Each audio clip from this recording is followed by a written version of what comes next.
And so tonight I'm going to read a little short story that is by Hans Christian Andersen, who is a Danish author long ago who had a little bit of a dark way of putting a story, but also one that taught a little lesson in each short story that he wrote. This one happens to do at the end of the year and the holidays, takes place on New Year's Eve, and it's called The Little Match Girl. And I will do my best to try to get through the story without ending up in tears, which I normally do. The Little Match Girl. It was dreadfully cold. It was snowing fast, and was almost dark as evening came on. The last evening of the year. In the cold and the darkness, there went along the street a poor little girl, bareheaded and with naked feet. When she left home, she had slippers on, it is true, but they were much too large for her feet. Slippers that her mother had used until then, and the poor little girl lost them in running across the street when two carriages were passing terribly fast. She had to leap and get out of the way.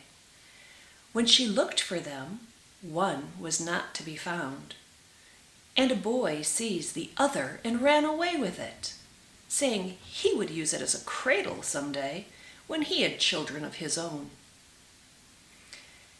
And so the little girl went with her bare feet that were red and blue with cold, in an old apron that she wore, with bundles of matches, and she carried a bundle also in her hand. No one had bought so much as a bundle all long day, and no one had given her even a penny. Poor little girl, shivering with cold and hunger, she crept along, the perfect picture of misery. The snowflakes fell on her long flaxen hair. Do you know what flaxen color is? Which hung in pretty curls around her throat, but she thought not of her beauty, nor of the cold. Lights gleamed in every window, and there came to her the savory smell of roast goose, for it was New Year's Eve. And it was of this that she thought. In a corner formed by two houses, one of which projected beyond the other, she sat, cowering down. She was so cold. She had drawn under her little feet, but still she grew colder and colder, yet she dared not go home. For she had not sold any matches and could not bring a penny of money. Her father would certainly beat her, and besides, it was cold enough at home too, for they had only a house roof above them, and though the largest holes had been stopped with straw and rags, there were left many through which the cold wind whistled. And now her little hands were nearly frozen with cold. Alas! A single match might do her good if she might only draw it from the bundle, rub it against the wall, and warm her fingers by it. So at last she drew one out. Choo! How it blazed and burned! It gave out a warm, bright flame like a little candle as she held her hands above it. A wonderful little light it was. It really seemed to the little girl as if she sat before a giant iron stove with polished brass feet and a brass shovel and tongs. So blessedly it burned that the little maiden stretched out her feet to try to warm them too. How comfortable she was! But lo, like all matches, the flame went out. The stove vanished, and nothing remained but the little burned match in her hand. She rubbed another. Against the wall it burned brightly, and where the light fell upon the wall, it became a transparent veil, so that she could see through it into a room like a window.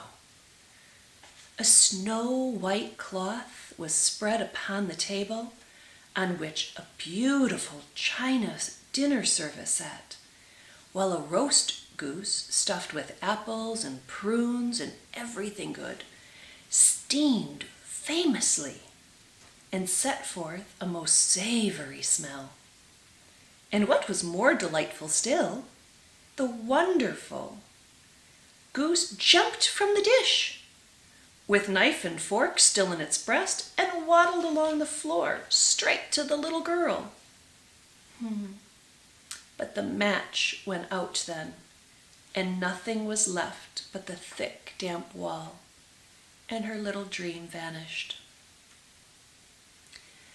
She lit another match, and now she was under a most beautiful Christmas tree, larger and more prettily trimmed than any one she had seen through the glass doors at the rich merchants'. Hundreds of wax tapers were burning on the green branches, and gay figures such as she had seen in the shop windows looked down upon her. The child stretched out her hands to them. The match went out. Still the lights of the Christmas tree rose higher and higher. She saw them as stars in heaven, and one of them fell, forming a long trail of fire. "Now someone is dying," murmured the child softly, for her grandmother, the only person who had ever loved her and who is now dead, had told her once that whenever a star falls, a soul mounts up to God. She struck another match against the wall, and again it was lit. And in the brightness there appeared before her her dead grandmother, bright and radiant, still sweet and mild, and happy as she had never looked on earth. "Oh, grandmother," she cried, "take me with you. I know you will go away when the match burns out. You too will vanish. Like the warm stove and the splendid New Year's feast, the beautiful Christmas tree, and lest her grandmother should disappear, she rubbed that whole bundle of matches against the wall. And the matches burned with such a brilliant light that it became brighter than noonday. Her grandmother had never looked so grand and beautiful. She took the little girl in her arms, and both flew together, joyously and triumphantly, mounting higher and higher, far above the earth. For them there was neither hunger nor cold nor care. They were now both with God.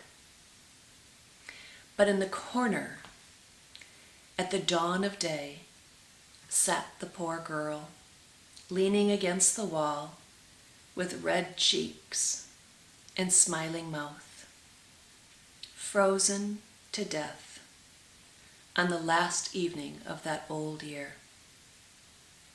Stiff and cold she sat, with the matches, one bundle of which was burned. "She wanted to warm herself, poor thing," said people. No one imagined what sweet visions she had had, or how gloriously she had gone with her grandmother to enter upon the joys of the new year. It's such a sad story, but one to keep in mind at this time of year. How lucky we are for what we have, to be grateful, and to help those who might not be as fortunate as we are. Well, until the next story, Merry Christmas and Happy New Year. Love you.